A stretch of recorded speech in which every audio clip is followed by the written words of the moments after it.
Congress party తాజాగా municipal ఎన్నికల్లో majority సాధించి ఉత్సాహంగా ఉన్న సమయంలో ఎమ్మెల్యే కోమటిరెడ్డి రాజగోపాల్ రెడ్డి చేసిన వ్యాఖ్యలు పార్టీ అంతర్గతంగా చర్చనీయాంశంగా మారాయి. ఆయన చేసిన విమర్శలు ముఖ్యంగా సీఎం రేవంత్ రెడ్డిని లక్ష్యంగా చేసుకోవడం రాజకీయ వర్గాల్లో దుమారం రేపుతున్నాయి. రాజగోపాల్ రెడ్డి చాలా కాలంగా మంత్రి పదవి కోసం ఎదురుచూస్తున్నారని పార్టీ వర్గాల్లో చర్చ జరుగుతోంది. బీజేపీ నుంచి కాంగ్రెస్లో చేరిన సమయంలోనూ ఆ తర్వాత పార్లమెంట్ ఎన్నికల సమయంలోనూ తనకు మంత్రి పదవి హామీ ఇచ్చారని ఆయన పేర్కొంటున్నారు. అయితే ఇప్పటికీ ఆ అవకాశం రాకపోవడంతో ఆయనలో అసంతృప్తి పెరిగిందనే అభిప్రాయాలు వ్యక్తమవుతున్నాయి.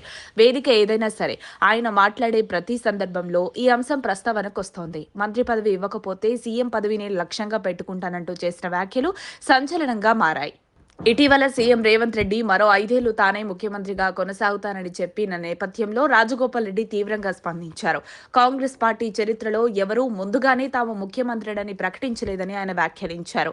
ఇలా మాట్లాడడం పార్టీ సంప్రదాయాలకు విరుద్ధమని అభిప్రాయపడ్డారు. అలాగే తెలంగాణలో కాంగ్రెస్ అధికారంలో ఉన్నప్పటికీ బయటి ప్రభావాలు కొనసాగుతున్నాయంటూ విమర్శించారు. అసలు కాంగ్రెస్ కార్యకర్తలు పక్కన పెట్టబడ్డారనే భావనను కూడా వ్యక్తం చేశారు.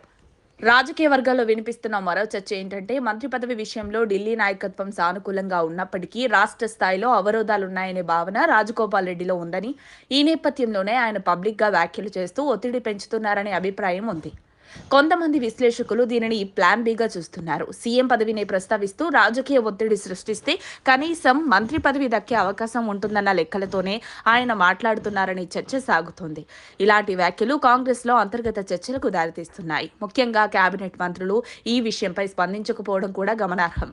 రాజగోపాల్ రెడ్డి గతంలోనూ సీఎం వ్యాఖ్యలపై కౌంటర్లు ఇచ్చిన విషయం తెలిసిందే. దీంతో ఆయన వ్యాఖ్యలు కేవలం వ్యక్తిగత అసంతృప్తి ఫలితమా లేక వ్యూహాత్మక రాజకీయ అడుగులా అన్న దానిపై ఆసక్తి నెలకొంది. మంత్రి పదవి అంశం చుట్టూ తిరుగుతున్న ఈ వివాదం కాంగ్రెస్ పార్టీ అంతర్గత రాజకీయాలను మరింత వేడెక్కిస్తోంది. రాజగోపాల్ రెడ్డి వ్యూహం ఎంతవరకు ఫలిస్తుందో కాలమే నిర్ణయించాలి. మరిన్ని అప్డేట్స్ కోసం మా కాయ్ టీవీని సబ్స్క్రైబ్ చేసుకోండి. మా వీడియో కనుక మీకు నచ్చినట్లయితే లైక్ చేయండి, షేర్ చేయండి. మీ విలువైన అభిప్రాయాలను కామెంట్ బాక్స్లో తెలియజేయండి.